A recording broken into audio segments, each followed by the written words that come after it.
Sa golf, tagumpay si Tiger Woods sa kanyang sariling tournament sa AT&T National. Sa pagpalo ng 20-foot birdie sa 16th hole, tinapos ni Woods ang laban sa closing rounds of 67 na kumuha ng 13 under 267 total.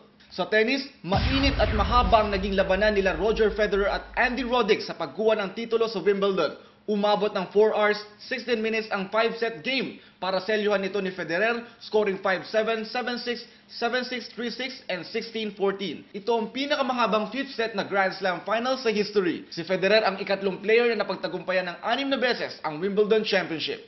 Sa boxing, nagpalit ng bagong trainer si Puerto Rican Miguel Cotto para sa preparasyon niya sa bout laban kay Fighter of the Year Manny Pacquiao. Kapalit ni Evangelista Cotto na kanya ding tiyuhin ay si Joe Santiago. Dalawa pa sa mga tinitignan ni Cotto ay sina Emmanuel Stewart at Joe Goosen. At sa Olympics, hindi na ibababa pa sa 80,000-seater capacity ang gagawing stadium sa 2012 London Olympics. Nag-aalala naman ang mga legislators na magiging magastos ito sa pagmintena dahil wala na masyadong maraming sports events na magaganap.